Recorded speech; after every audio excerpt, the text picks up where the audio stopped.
First Rodeo Radio, where the race begins. The homies have reached the starting gate, and they're off. Welcome to another episode of First Rodeo Radio. Today we are welcomed by Christopher Sutton, another young gun starting his own racing stable. So Christopher Sutton is 30-year-old. I'm approaching 30, so I'm gonna consider you at the fringe of late 20s here, like myself. Christopher is originally from North Carolina. Grew up a basketball fan, coaches soccer, basketball, I guess ref soccer maybe. Much like myself, is in corporate sales, but is spun up his own racing partnership in Paddock Pat. So without further ado, welcome, Chris. Again, great to be here. Just a battle and a road to get out of the corporate worlds. Looking forward to the discussion today. Yeah, you're battering the corporate world, and you got a case of the, I don't know, what you got, a cold? Hey, a cold horse racing bug, but maybe even a case of some wins lately, but I'm sure we'll get into that lately. Yeah, I got the victory hangover, maybe. Victory hangover on a Monday here. Unreal.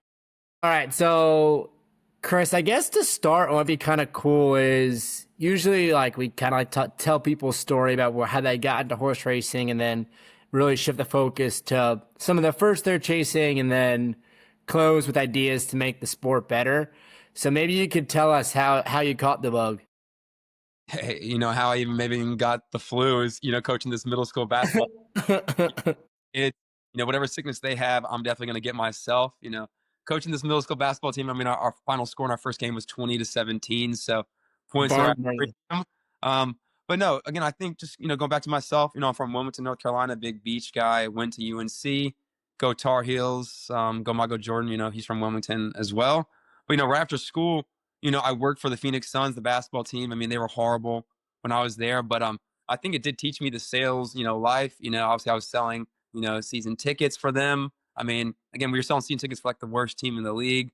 So really made you kind of immune to the losses, which, maybe did help me out some. But again, then anyone who knew me was like, Chris is getting to Los Angeles. So, I love Phoenix, and I could even go back to Phoenix, maybe Turf Paradise. But, I went from Phoenix to Los Angeles, worked for the LA Kings. If you know that hockey team, another terrible team. I mean, we were paying a lot of old players, but, I was in Los Angeles, and then COVID struck, but which kind of hurt the ticket sales, world. So then I joined, the tech world, which just pays a lot more, but it takes your soul away from you. But in Los Angeles, I was able to go to Santa Anita, Los Alamitos, and I didn't know anything about anything. But in LA, everything was so expensive. But, going to Santa Anita racetrack, it was just $3. And I think it even came with the programs.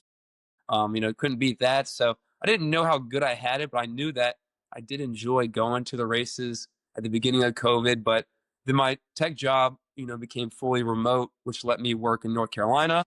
And yeah, which really let me do a lot of things outside of work. And I think even let the horse racing bug kind of grow and continue. I got to coach basketball on the side, ref soccer, make cold calls in the software world. And then ultimately, started gambling and betting. I may want to edit the gambling part out, but no, betting. I think gambling always sounds worse than betting. But I think I just started betting on horses. I really enjoyed it. You could bet a couple bucks, make a lot of money. So instead of like an even line, I really like the long shots, the superfectas, trifectas, exactas, all those things. So again, I'll make a long story short. I think I started with, betting and watching tracks all over the country and even the world. That's awesome. It's pretty amazing. You kind of made your way all the way out west and then back there. But how did you initially get into horse racing? Like, were your parents into it, or what introduced you to the racetrack? I think my parents, my whole family, I got to get an even better answer because my parents are not into horse racing at all. Nobody in my family has ever been, I think even on a horse in a long time. I know that my dad took my mom on a surprise honeymoon, and he said, honey, we're going to basically a dude ranch out in Wyoming. And my mom was like, oh my God, I hate horses. And that was on the plane to that dude ranch. You can, kind of tell how that marriage went. But no, again, I think my family does not like it at all. Really not anybody around me, enjoys it. But, I'm maybe like you, if I like it, I don't really care what other people think. It gets me outside. So I think I enjoyed going to Santa Anita. I was able to kind of, work remote and like be at the track, have my computer there. So I could be by myself, it kind of is accepting of anybody. So you can be by yourself. You don't have many friends going there. I enjoyed spreading out, sitting down, and being able to bet and watch a sport. And obviously in Los Angeles, not having to pay thousands of dollars. So I think that really kind of got that into me. But I never thought about being an owner or anything like that. I just liked the game, started following it, and yeah, the rest is history. Yeah, I think that's an underrated part of horse racing. Hunter Foley, one of my mentors, says, I think one of the best parts of it is, eventually I'd love to have a family, and taking a family to four to, a Giants game or out in LA to a Rams game is going to cost you damn near probably $1,000 after you park and get a hot dog for everybody and seats. And it's not the same for horse racing. I mean, you could genuinely have a great day with like $20 in your pocket. You bet a few $2 show bets and have a real good time. So I think that's something that's very, very great for the sport, is that it's open to everybody. And like you said, like I've been to the racetrack many times alone, and sometimes I kind of prefer to be alone. It's very peaceful. Just you, like the numbers and what you're gonna gamble. And we're a gambling positive podcast here, so no worries about that. But I want to take it all the way back to, do you remember the first time you went to a racetrack? I think the first time I did ever go to a racetrack was at Santa Anita. I was maybe $3 beer night or $3 beer day. But obviously the races there are during the afternoon, beautifully and sunny.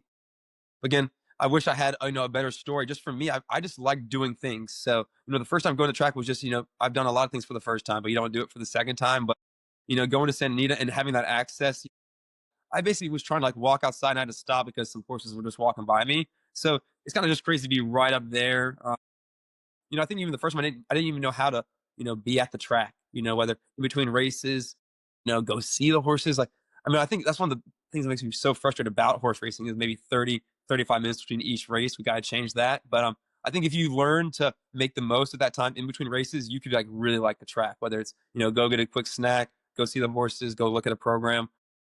So again, I think the first time I didn't really even know what I was doing, but I started off with a bang at Santa Anita. Yeah, the great race place, they call it. So that's a beautiful place to get introduced to the sport as well. So I guess you got introduced at Santa Anita, COVID hit, got a new job in the tech world, moved back east to North Carolina. Where does Paddock Pat fit into this whole equation? Man, what a story and what a journey. And hey, we're a gambling positive podcast, and we're also pro gods. What a conundrum. Definitely think God has a huge hand in my life, because Lord knows I've probably given him a million reasons to doubt me, and really other people to doubt myself, for being honest here. Again, shout out God. You never know. I mean, I've always been an entrepreneurial kind of mind. In college, I was trying, when I was in a fraternity, and was trying to do some digital wristbands instead of tickets. Have digital wristbands, because I'm a little older. We were always having the ticket scanners, so I was like, how can we do away with that? Our fraternity parties all had wristbands, so I was always thinking of ways to change the game a little bit, but I never was able to make it really stick or make it last or make enough money to kind of commit to it. And as the corporate world will suck you in, give you benefits, and pay you okay. So it really will take your soul. So again, but I've always kind of had that mindset of I want to do something entrepreneurially. And then maybe about a year ago, I was at Keeneland, and I give a lot of credit to one of my friends, Jared, actually. So I worked with this company, 8x8. Boo, maybe I can't talk about them because of maybe my how you leave and that clause you sign. But anyways, 8x8, I guess, great company, but a guy that I worked with, he lives in Lexington, and, I was connected with him about horse racing, and I thought it was really interesting. I know they have Keeneland, so I went to Keeneland with him, took a picture with him or whatever, and I sent it to one of my group chats. My buddy was like, you look like a horse owner. And I was like, dude, no way. I didn't even think that was possible. Those words don't even make sense to me. So it's that's crazy to even think about. So, kind of being, when you're remote, you kind of have a lot of time. So I followed Linda Rice, the GOAT, I think. A lot of people hate on her, but I love Linda Rice, on Instagram. And she had an email her right on her Instagram. So I was like, let's just see what it costs. What does it cost to own a horse? And again, I'm not going to give away your numbers or anybody's numbers, but let's just say we did not stick with Linda Rice. New York, for anyone out there who want to start owning horses, maybe you don't start in New York, Saratoga, but it was so much. And I was like, all right, let's go. We're going away from her. She got back to me though. She was great. Maybe one day I'll work with her, but again, you gotta maybe not be afraid of losing to work with her. But again, then I looked at Will Walden as well. What are just even some costs? He didn't get back to me. I'm sure he's big time, but I was really just doing my own research too. I'm like, where could I even own a horse, that has a decent amount of a purse? So that led me to West Virginia. Basically I'd been gambling this entire time, going all over the country, like looking at different tracks, from Laurel to obviously Charlestown to even up to Canada, Woodbine, Churchill, Saratoga, Gulfstream, all over. But settled on, West Virginia. It's incredible. I mean, who would ever thought I'd be in West Virginia? But it's taking a step back. Obviously, Paddock Pat, is it just an LLC? Anybody who has an idea, I mean, maybe just go for it, I guess. But and if it's the right thing, doors will just open. So, started Paddock Pat the LLC maybe back in May of this year, and got all my paperwork done for West Virginia. Super cheap. Again, don't want to downgrade West Virginia. It's a beautiful place, beautiful state, but very affordable. And someone in college, always told me, fail cheap, fail inexpensively, and fail quickly. So I was like, you know what, let's do that here. Again, we have a corporate job. Let's go ahead and try. Who knows? Maybe a cheaper horse can be worth a lot. But yeah, so got all the paperwork done and was like researching trainers at in West Virginia, Charlestown. Asking ChatGPT, asking my own brain. Putting on Instagram, following and unfollowing a million people, and just trying to garner any interest. And one person from Charlestown, I don't know how, was followed the page and was like, you need to reach out to Ronnie Brown, Ronnie W. Brown, he said. And I know in Google and AI was like, somebody who was second place. There was this other person that was first. But this guy was like, no, Ronnie Brown. And I'm smart enough sometimes to realize when people say smart things, you listen to them. So, again, he's boots on the ground. He goes it all the time. This guy named Josh recommended Ronnie Brown. So reached out to him, and, obviously the day rates there were so amazing. Maybe it's because there's no HISA or HISA, however you pronounce it. So, I had the LLC, and found a trainer, reached out, again, don't want to, be too long-winded. We'll talk, more about it in a second. But, again, taking Paddock Pat, Paddock Pat was just, a random name, alliteration name. I really believe if it's a good idea, a bad name can take it anywhere. I just had a friend named Pat, knew that paddocks were in horse racing, and I put them together. And it sounds cool. And after you say it a million times, it sticks. So just say it a couple more times, and I'm sure you'll like it. Yeah, I love it. The whole story, I think, horse racing itself, you'll meet more people in it. It's a sport of people that have the entrepreneurial spirit, and it's a sport of people just doing things. And you kind of don't realize when you're kind of following the path of, okay, high school, college, keep it moving, corporate world, the whole 9 yards. You don't realize how easy it is just to do something. So very, very big kudos to you in terms of that and reaching out and getting it all done. And I appreciate you kind of explaining the whole backstory of where it came from and how you got started. It is really amazing how you just all by yourself, just like, screw it, I'm going to figure this out, email a couple people and see where this thing goes. And maybe you could talk through some of the obstacles that you faced when you first were spinning things up. That's a great question. Hey, I appreciate the kudos. I think if you really believe in something, or you think you have a good idea, the best position you can be in is where you don't actually need anybody else. So, again, anybody out there has an idea, I think in college, I was always like trying to get like a team around me, like, book, 5-10 people, which I really didn't have the skills myself. So they didn't have the same passion, for whatever I was doing as me. So that just like, diluted everything. So I think for this one, horse racing, you can kind of put things together yourself. Obviously I respect what you do. You're moving and shaking it yourself. So I think for me, horse racing was just a perfect storm. I'm so glad it is horse racing because it's a lot cheaper than owning the Steelers, my favorite football team. And again, anyone out there who's not into horse racing, you have some money, even money on a horse, you'll think you're the owner. I'll never forget the first time we won a race. These people next to me were screaming, "That's my horse! That's my horse!" And I was thinking to myself, "Wait a minute, that's my horse. I'm the one who owns it." But again, even if you put a couple bucks, you think, "Hey, it's yours." So, the huge obstacles I think were just getting a trainer to respond. I was like, are these people even going to take me seriously? I'm a nobody. Like, I just want to even find out. So I think that was huge. I think there's so many, different steps that are easy to do, but there are just a lot of steps you got to do, whether it's like learning the different tracks, procedural processes, or, learn like that. But, I'm not smart of like learning the pedigrees or anything like that. So I rely on like the trainer, to pick, horses for us. Again, I'll talk about the actual, when we started Paddock Pat, but I think the obstacles leading up to Paddock Pat was just finding a trainer that's going to take myself seriously. I had a couple dollars, on the side that I was going to, put to this. In West Virginia, you can claim a horse for as little as $5,000. Obviously, that's a lot, just a lot of people, but I'm 30 and been selling my soul in the corporate world. So I had a couple dollars to use. So I was willing to take a chance with my own money. And I think if you're passionate about something and you're doing it and you're like, screw it, I'm going to do it whether anybody else does it or not, people will just follow and gravitate you. So for me, I got to sometimes not sell as much as, we'll get into this. This is a little jumping ahead, but like sell that much of the horses that we have because I want to keep them myself. So, I think if you're passionate and you're building something special, people are going to come, maybe too much or in their time, and you got to just be ready for that. But yeah. %. So if I got this correct, I think the first horse she claimed was Humorous. Humorous, man. What a legend. What you learn sometimes is great names don't make the best horses. So right now that if the horse is just like, I'm horrible, you get it. Humorous, amazing name. There's some other horses in that first race. I think even just putting in the claim for the first race, that felt like racing. I mean, I thought I was going to throw up. Again, hey, wiring, did you wire the money to the horseman's bookkeeper? I'm like, I pray this goes through. Like, yeah, I was so nervous the first time I did it. I sent like $100 at first. I was like, just making sure this works because it was my first time for wired money my entire life, and I was scared shitless. I was like, what the heck is this? Yeah, I'm not really sure what the IRS or maybe we talk about that too in the future. But like, what is this? I mean, again, it's a confusing process. You hope they get the money. I mean, yeah, our wiring is crazy, and I know I hit like my wiring limits all the time. So they probably think I'm up to no good. But I promise this, buying beautiful horses. Yeah.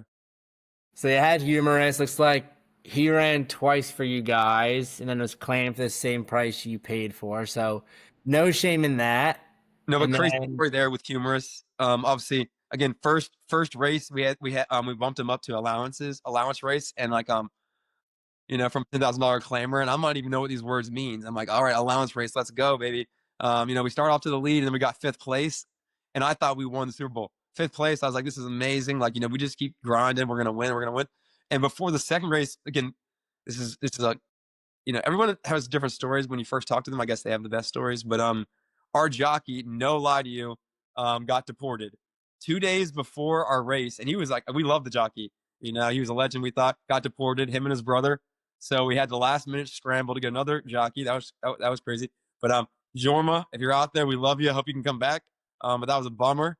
It really was a bummer. Like, I go out to the paddock and I'm like, all right, where's Jorma? And had to do a double take when they told me what happened. But yes, we had a last minute jockey change, and it got dead last. So I'm sitting there watching that second race, with a partner. I think you even mentioned to me that you never know what can happen. So you gotta be ready for the good, the bad, and whatever. But yeah, so got dead last. I'm like crushed. I'm like I'm literally like, well, time to start making some more cold calls in this corporate sales world. And then all of a sudden you hear over the loudspeaker, there's been one claim in the race, the number 6 Humorous, and I couldn't believe it. Thank God they claimed it. That horse did drop down to a 5K claimer when one race. Actually, now has a hurt ankle, so we got out at the right time. But crazy story. Again, if you're doing maybe what you're supposed to be doing, God's gonna look out. But again, you'll be hearing about from the other horses maybe that we have too. There's some crazy stories, but when your horse comes in dead last and it gets claimed, that's when you're looking for the claim. Yeah, that's the fun of the claiming game. Is you just never know. But then so you took your 10,000 that you got back from Humorous, and then looks like you claimed Carnahill in September. Again, another bad name, good horse, and I had no idea how to pronounce it. It's actually Karen Hill. All right, Karen Hill. She's a gray, and honestly, that's what kickstarted the whole everything. I don't know about your process. For me with my trainer, I'm so thankful that he says no to a lot of horses.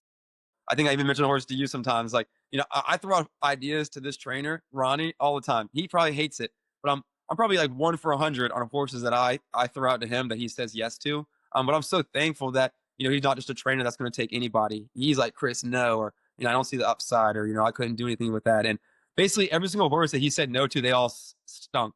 No offense to them, but so thankful. We even lost a shake on a horse that has really struggled, I thought. So again, you never know what's going to happen, but after we got this horse claimed, I think our trainer felt really bad So the next day he's like, I like this horse Karen Hill. Like, it's coming from Horseshoe, Indianapolis, a lot tougher track, blah, blah, blah, blah, blah. And like, for me, I'm like, I've thrown out horses to you that you hate. You're giving me one. Yes. Like, I was in from the word go. A maiden claimer too. So this guy is a legend, Ronnie Brown. I mean, he calls them, another Nichols. He likes taking 5K claimers, turning them into him. And I like doing that too. So I like being a part of that. So he claimed, Karen Hill, or we claimed Karen Hill from a 5K claiming maiden race. She broke her maiden that night. Sometimes maybe you're rooting for second place, but she's won, second place. And when she won her first race for us, I mean, that felt like the Breeders' Cup. Again, beautiful thing when the Grays just run faster. I think that's what Dave Portnoy always said. And but they when they're running fast, they're running fast. So we went to Karen Hill, and that's really what started everything. There's nothing quite like the first win. I mean, I can't even. I've never experienced something so like. I feel like I blacked out. Like horse. We won at freaking Keeneland. We had like such a horse show up our butt, but hit the front and I just blacked out. Like I don't even know like what happened. Like it was a very, very, very wild experience. There's nothing quite like it too, especially because you saw it too. Like there's something about taking like none of this would have happened kind of without the initial, jump that you took. And that jump is very scary, but it's kind of the classic saying, like no risk, no reward. And doing things that scare you a bit really do like set you free and set you up for all these crazy cool experiences. So what was kind of going through your brain? I kind of want you to explain your silks, and then because the silks I think are very unique for you guys, and there's something about like the jockey leading in with your silks that's just chef's kiss. Man, the horse racing world is the best. So if you start getting into horse racing, one thing I'll warn people about, you might start watching less other sports a little bit less. Like, anybody who knows me, I mean, I'm a diehard Carolina basketball fan, diehard Steelers fan. I'm from Wilmington, North Carolina. Go Seahawks, UNCW. We're usually like the 14 seed. Yep. AA tournament. So, but again, horse racing is going on all the time, all over the world. I mean, if you want, you could be watching it like basically 24/7. Each race can have its own storyline. You can start liking jockeys, trainers. So, I think that's something I did want to add there. What was the question? One more time. Sorry, I really want to just like I mean, I think it's very fitting here because I think you're kind of speechless here first time you win and kind of how you got to your silks and that feeling of your silks entering the winner's circle for the first time. Yeah, man, don't give up. For sure. So you be talking about horse racing, and I'll go wherever. But I think the silks are beautiful. I mean, again, I was thinking about some crazy ideas like, hey, do I have like dragons, tongues out, fire? Like, do I just be a ridiculous, something just to be a big blur out there? And then I found out that there's basically like I think maybe a limit for how many different nonsense items you can have on your silks. Simpler. I went to North Carolina, like I was saying, go Tar Heels. Some of my buddies, are Tar Heel guys. So we think that I mean, is biased. Or I guess who's your college team before I go into who's your college team? We're Clemson, so that's why we're orange and purple. Funny story about Clemson. Anybody who knows me is that I went to Clemson for about a week and then transferred away. I did go to a couple different schools in my day, but finished at North Carolina. But we think our Carolina blue is like beautiful, like the Argyle like on the sides of our basketball jerseys. We think is really second to none. That light blue is beautiful. Even though we just lost to Duke, Bill Belichick has been embarrassing so far. He gives us hope. He takes it away. We'll see how it all goes. But we knew that looked really good. And then I think being in a one-man band, and like I hate talking AI, like ChatGPT, all that stuff. I mean, but like today is really an opportunity for people who do not know how to do like image creation and things like that. Like just throw your random idea in like one of these AI generators. I mean, people are using AI for way worse things. You can use it for some pictures. I was like, all right, design me like an Argyle, silk. I'll get it credit to Google. I think the Gemini one. I mean, I don't know all the different ones, but one of them came up with the silks kind of design, and like I like the roses on it because our trainers' colors are red. Really, that's our main, Carolina blue, Argyle silk. I just think it looks absolutely beautiful. I'm looking at some of our winner's circle pictures right now, and it's simple but it's beautiful. So I'm glad I didn't do the million dragon idea and just kept it simple. I mean, obviously your silks are beautiful too. That Clemson color, is that how you got it too, from Clemson a little bit, you think? Yeah, it's all Clemson colors. Americans are, shout university. Obviously Clemson, you guys took it to us at Carolina this year. But, again, seeing those, maybe for me, the silks are beautiful. I know my trainer absolutely loved them. They could have been running naked across the finish line. I don't care. The first couple of times that we were racing, we were actually in the house colors. I don't know if you ever had to race in those. We didn't have silks and they looked horrible, looked like a parachute. So I knew I had to get real silks. Shout out Jockey Boy Silks. They're our silk designer. And yeah, they've been great. I mean, just seeing your idea come together. I love being a fan, and I love being a fan, not having to be up at 4:30 doing the work. Like, I'll put people together, put a team together like yourself. But I can't ride the horse. Can't wake up early, and rats scare me. So barns are not necessarily my thing. But yeah, again, I think that's the story about the silks. But one thing I did want to add. One thing I did really want to add. Out there too, like whenever you go through something bad and you kind of get through it, you're kind of numb to it. Again, I think I've been fired from every corporate job I ever had, saying stupid things, things get interpreted differently, even things you don't even know that you did wrong, you get fired. Again, I think getting through that, has really helped me, like, all right, I can get another job. I can do this. If you can get a little bit invincible, I think you're dangerous. Yeah, there's something that to be said about resilience. I think it's one of the most important traits to have for sure. And that's a great story of the first win. And the first win you had the silks on, right? It wasn't the house silks the first win. It took us getting to the real silks, and Maybe yeah. There's something poetic about that. Raced with the silks, I think we got like sixth. So maybe not. Or again, it went first six, but then again, I want to jump the gun here, and then we got our next horse, Grand Andrews. So, again, as you know, things can roll. And if you're a little bit cautious, maybe you don't take the chances of rolling things into the next thing. So we were able to claim Grand Andrews. It won like 20 times in his career. Unreal horse, legend.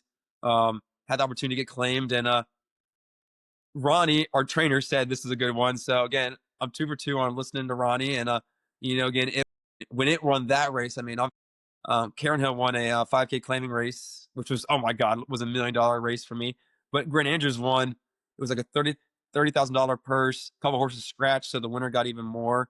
We won that race and battled back. I thought horses really couldn't come back, but Grand Andrews was losing at the end, or was winning, losing, and then winning again.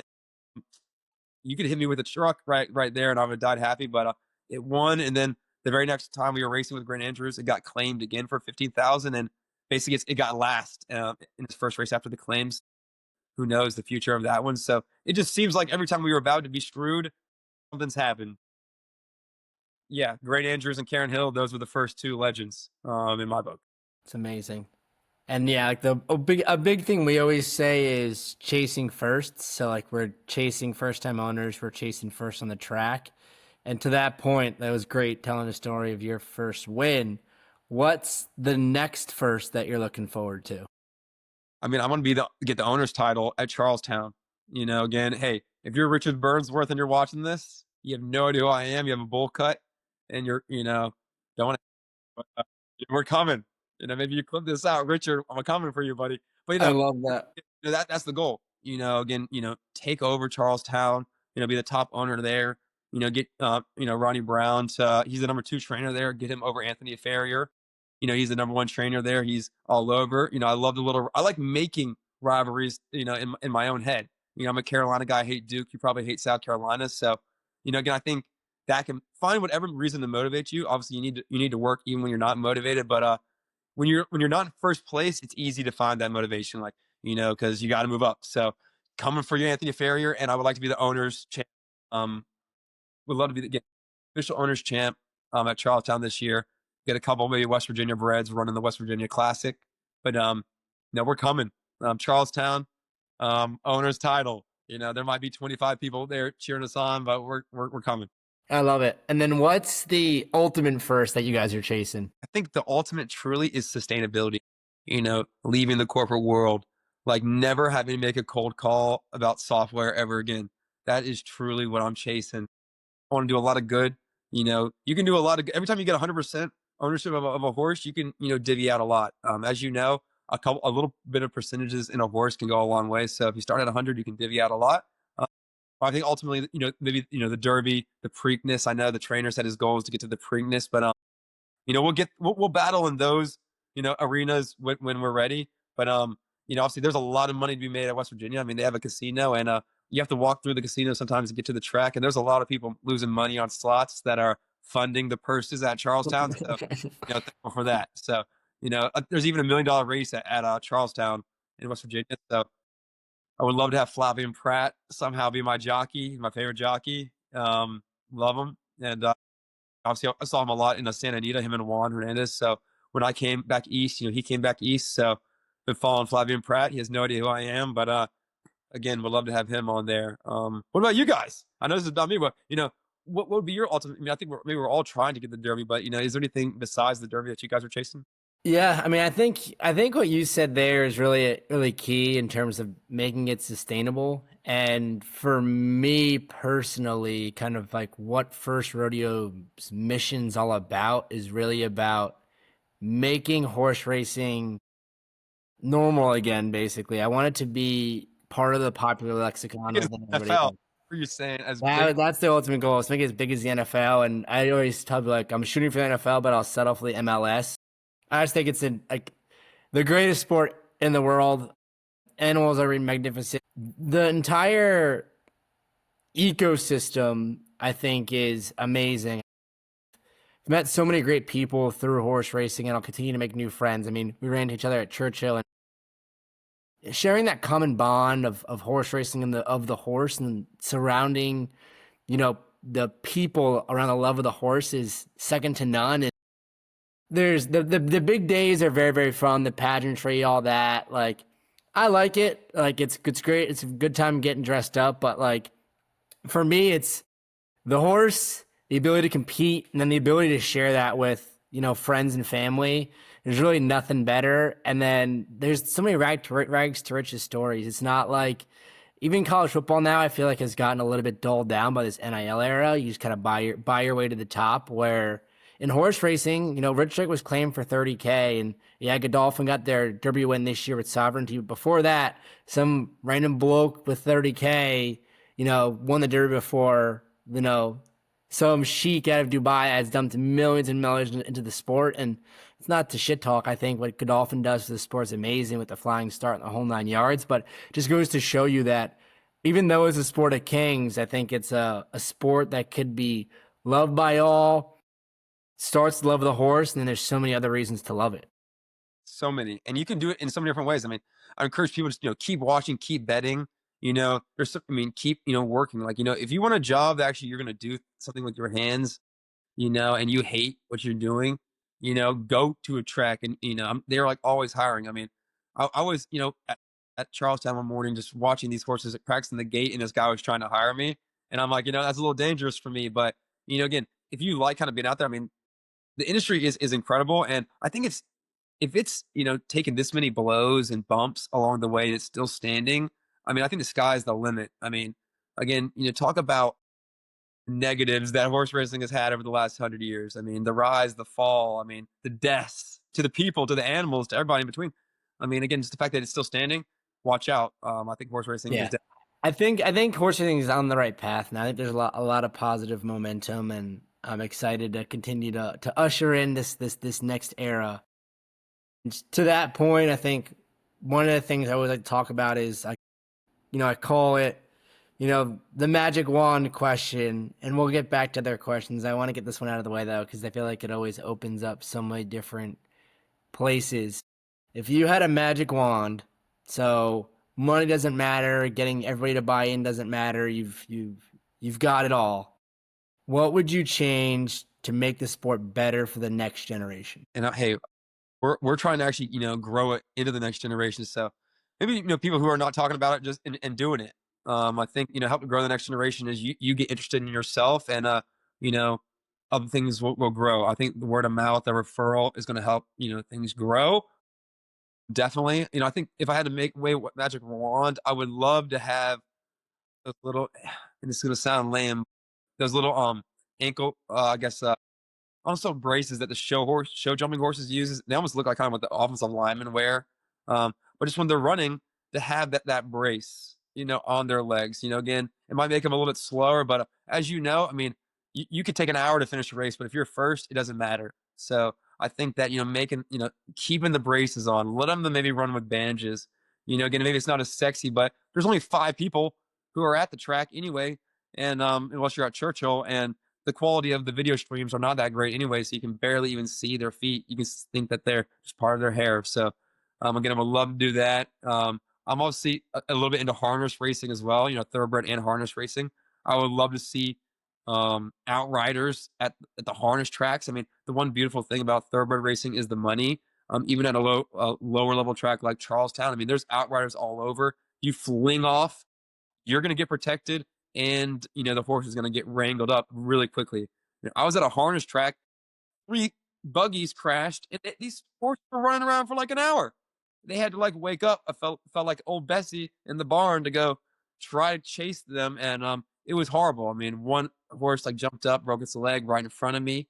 The other 2 were just laying flat on the ground. Luckily, they just were laying flat, not moving. But but they were able to right side them. But it was carnage, and I'm just thinking to myself, this is going to take an hour to fix. Lucky the horses didn't jump the fence, break the fence, or anything like that, run into the people. Again, just I think money in all of this is going to help it a little bit, whether it's the purses. So keep gambling, keep losing.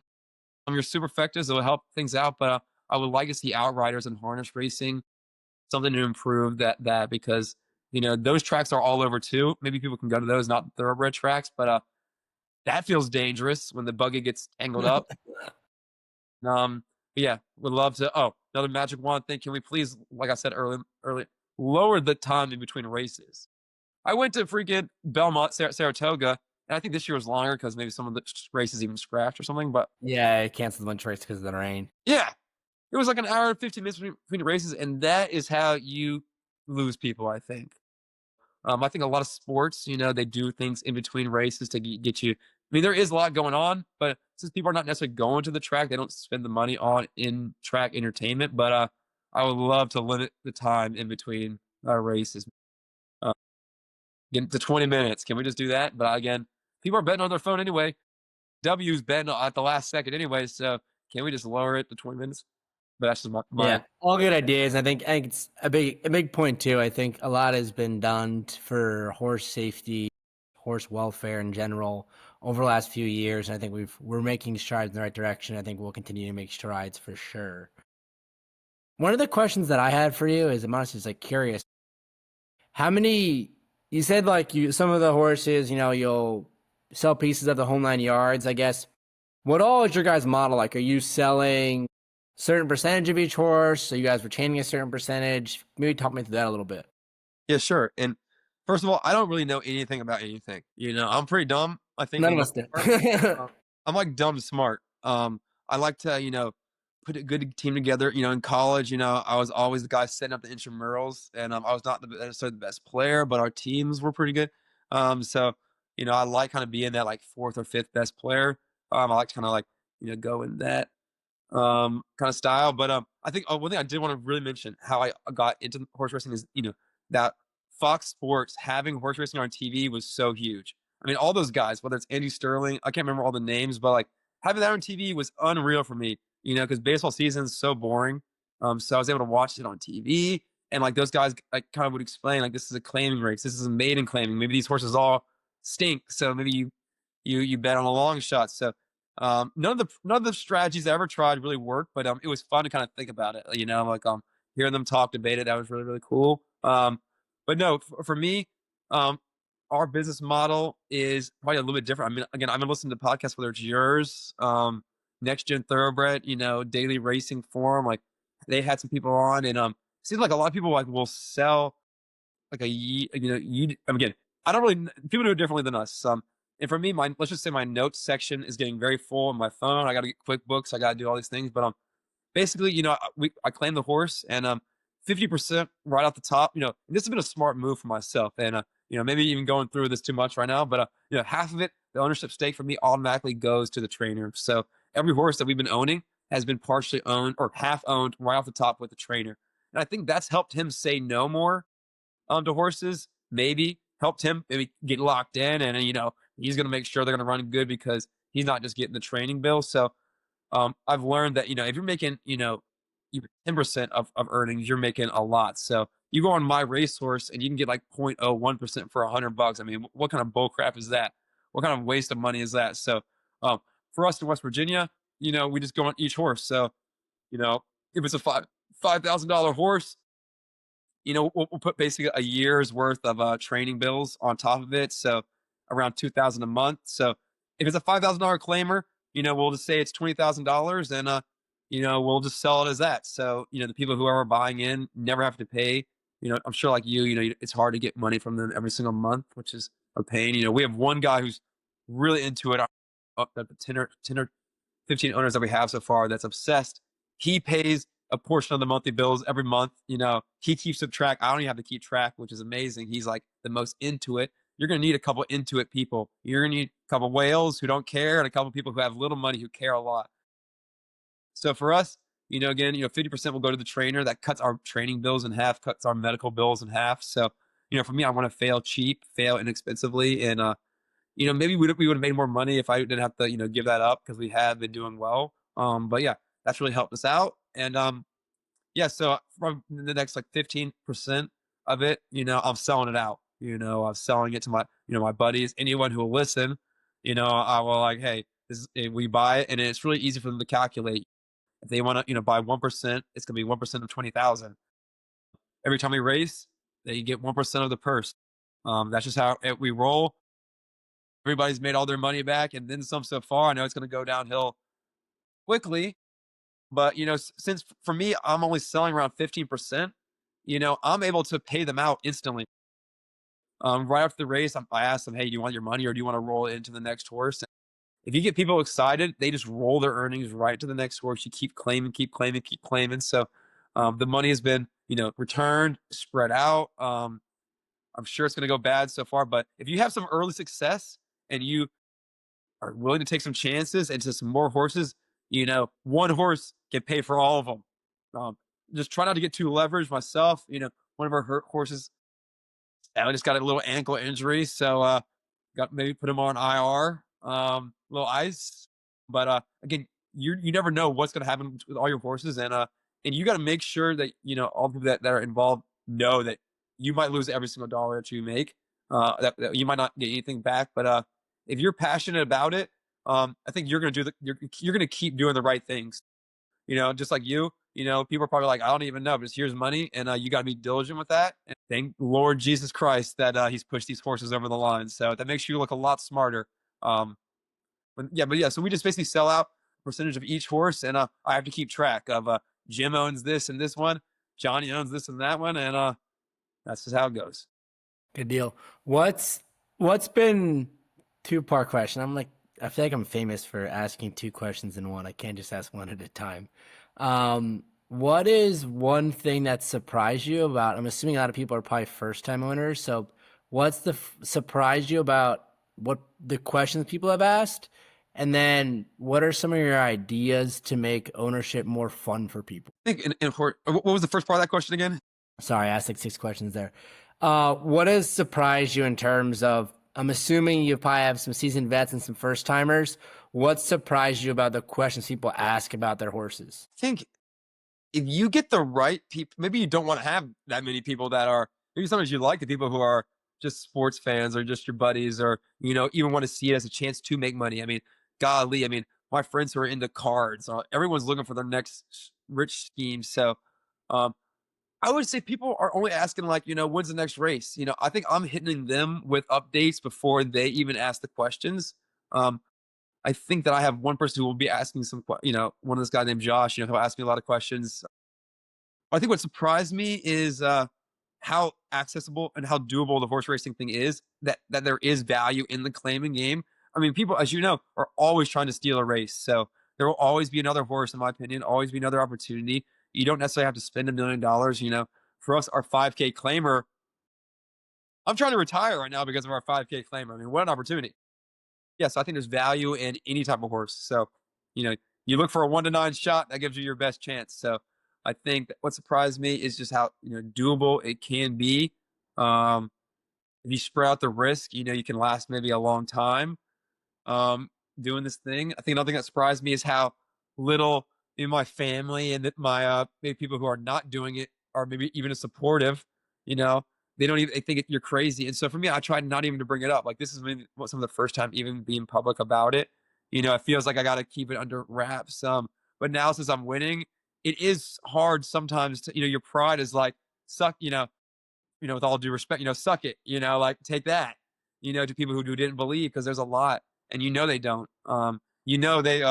They say, do the corporate route, do this, play it safe, and so I like proving people wrong. Sorry, I just got really passionate about that. And what was the second part of that question besides what surprised you the most? The question 2 of that was, what are some ideas you have to make ownership more fun for people? I got you. Hey, I think what's fun. Maybe again, I don't know anything about anything, so this is just something that has made it kind of fun for the group. Obviously, again, I have to run every horse by the trainer that we're about to claim. But before it gets to the trainer, I mention it to the group. Hey, we're looking at this, this horse, this horse, this horse. I think it gets everybody excited for days you're not racing. Everybody, basically, I think a lot of people, but I know a couple people are basically, interested in the entries that come out, for Charlestown. So I think that's really fun. Like as soon as they come out around 1:00, we're going through them. This horse, is this one good? Is this one good? Is this one good? Hey, you think we can claim this one? And 99% of the time we don't claim him, or we settle on him one. We send it to the trainer and he's like, this horse is horrible. What are you thinking? So I think that makes it really fun. Just trying to make the non-race days fun. I mean, as you know, you can only win a couple times a year. So just making those non-race days fun and helping or getting, even though like you are probably the one decision maker, your group can, feel like they're involved, do claims. And this last horse that just won head of the class, 5K claimer, the worst at taking turns in history. It went 6 wide, and that's probably the best it's done. It goes usually 10 wide. Was actually suggested by somebody in our group. That I just, again, I can take all the credit. Saw the name and passed it along to the trainer, and he's like, "Oh, if we get this one straightened out, it can be an allowance level." And obviously, we have not gotten it straightened out, but we've gotten it slightly straightened out, and it's become an allowance level winner. But I think just taking people's ideas seriously, even if you're just like, dude, no, but just having that back and forth with people, I think empowers them to try to watch. And then when you win, that is the ultimate selling point. Yeah, nothing better than that. Nothing better than that. All right, I think this is probably a good stopping point, but we got these rapid fire questions here that we can run through if that's cool with you. Let's do it. Anything else you want to talk about before we run through these?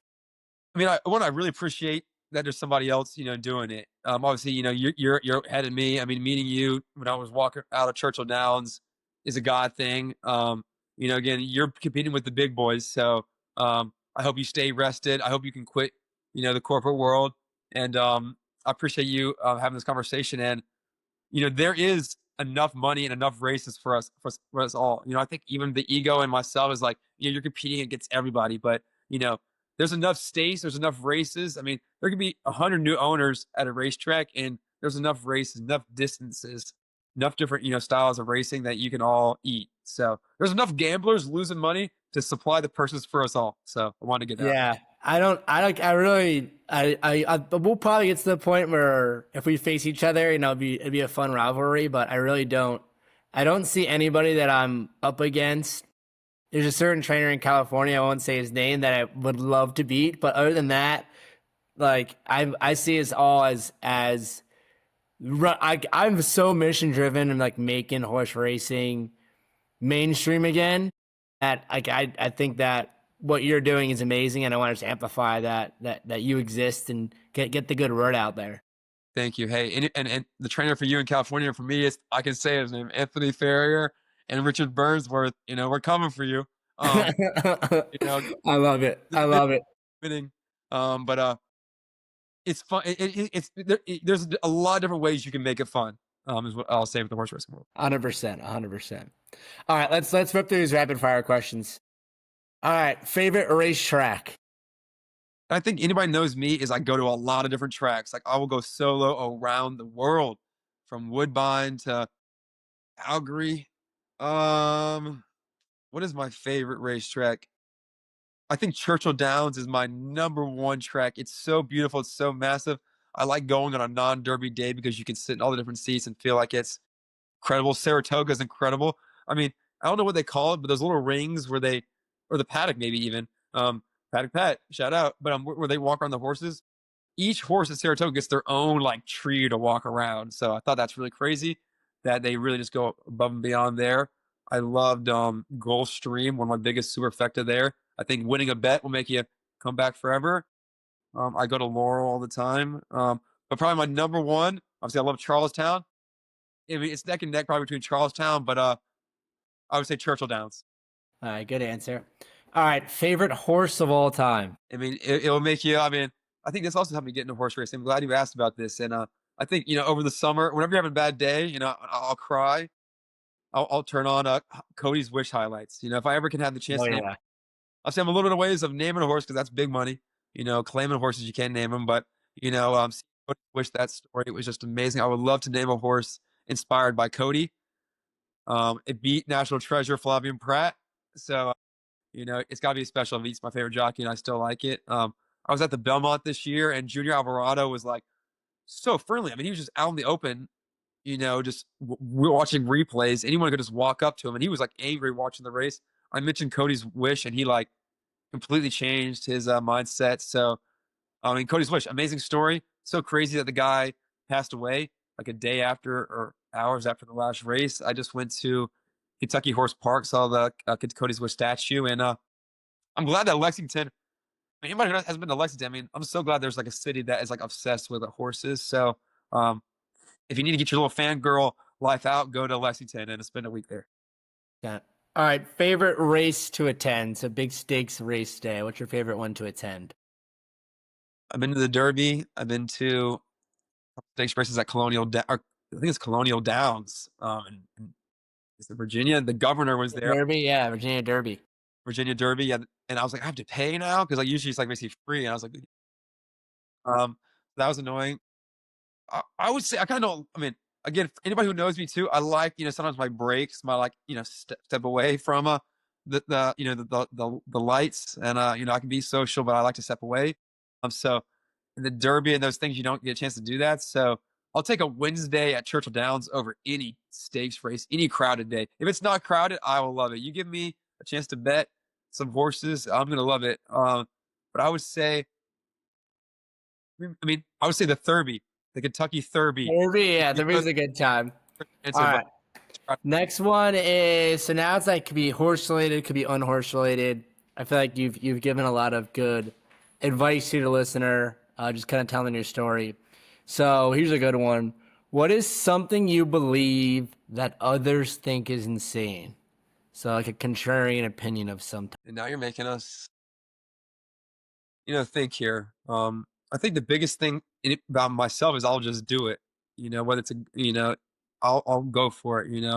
If there's a trip, you have a good idea, I'll say yeah. Why not say yes to more fun things? I think too many people are looking for reasons to say no, and there's a million reasons to not do something, a million reasons to say no. I think my contrary opinion is just doing fun things, like actually, starting with the vantage point of yes. What a random thing, but I think that will help get me a long way. I hope it gets me to a wife in the future. Because hey, if you're a girl listening, horse racing, it seems like there is a lot of girls in the horse racing world. Come on, 28 to 32-year-old. The ultimate yes. You like the word yes, and when they do the victory formation, one knee, hopefully you're getting a yes. Woo! Hey, that's nerve-wracking. I think marriage and my family do not go hand in hand. So I'm cautious. You can buck all the trends, brother. You can buck all the trends. All right, what do you have? Oh, actually, let's do this one. When you hear the word successful, who is the first person that comes to mind? I think the actual is just successful. It would be my dad. Obviously, again, there's athletes that are amazing, but obviously my dad, he's been in sports medicine, all his life. I wish he would have passed me down to family business. When you're a doctor, you can't just walk into the operating room. And again, for me, I saw him do some surgeries growing up, and I'm like, oh my God, this is hard. Like it's not color coded in there. Um, so I think, he was very successful at that. Um, I think, everyone thought maybe I was going to go down the medicine path, but, AP biology, I think had different plans for me. But I think just seeing him be successful at being a doctor, again, every person has flaws, whether they're not necessarily the best friend, they're not best this, but I think if you're successful at one thing, you can be successful at a lot of things. So, just seeing him grind, being a doctor, like was amazing. Like I do not want to work those hours. Being remote has just changed my life forever. I don't have to go into an office and just I'm never going to go back into an office. I'm determined for that. But I think just seeing my dad grind and be successful, uh he's the goat in that regard. And I'm maybe like you. I think some of our parents' generations might even do way better than us. So if I can just do 1% of him, we're doing all right. All right. Do you have a quote you live by or think of often? I think my main quote is my life is just be great. I have no idea what it's going to be, but just be great at everything, whether it's, connecting, whether it's treating the Waffle House employees had a bad day, one tooth, treating them amazing. You never know what's going to come back. I think I got my job in college because you never know what relationship's going to help you out. So in college, I told my teacher, like, hey, I think the sales thing is kind of cool. I think I can use my personality to make money. He heard from the Suns that they were hiring. He recommended me. So you just never know what relationship's going to, help out. So just keep on. 100%. All right. Last question, then parting words. Any advice to your younger self? You're a young man yourself still, but any advice to your younger self? Stop being so cheap. I would say it's going to work out. I've had some serious highs and lows, like my God, in my life. Like, again, from working with the Suns to then going to the LA Kings and like losing everything and I'm in COVID. I still remember between, going from the LA Kings to my tech job, like obviously sometimes it takes a while for your first paycheck at your new job. I remember going to my new job. I just got fired from the LA Kings. I said something stupid. Again, couldn't go back to sports where, sports were shut down. If you're a sports salesman, it was just a perfect storm of bad. But then this tech sales, actually, funny story too. And I've been really long-winded with all these answers, but the day before my final interview with this tech company after the LA Kings incident, I was playing basketball and got punched on the court and my face was like drooping down. And so I had to go to my final interview with half my face down. Ended up getting the job with no experience. So shout out God with that. But between those jobs, like I remember my car declining at Wendy's and having the gas light flashing. Oh, man. I was going to get paid in a couple days. I knew I had to and I was like, I got to make it back to my apartment. Like in LA, it's like an hour drive anywhere. So I was like, I'm not going to make it back. Like this is all bad, but I ended up making it back, made it a couple days. Obviously was able to make it, but I would say, again, if you learn anything from me, just don't give up. Keep it going. You never know what's going to be on the other side of that. So I think for myself, those anxious times, maybe that's motivating. Maybe you need that. But just for me, I would say, even though things have not worked out in the corporate world, like maybe you've had success in the corporate world, but the managers didn't like you or something didn't work out, just keep going, man. And something will hit. If you're successful at one thing, or if you think deep down that you have something, keep going. And then if you just keep going, God's going to bless you. So keep your faith strong, and trust that God's going to push those horses over the line. If you had told me that I'd be doing horses 3 years ago, I would be like, you're insane.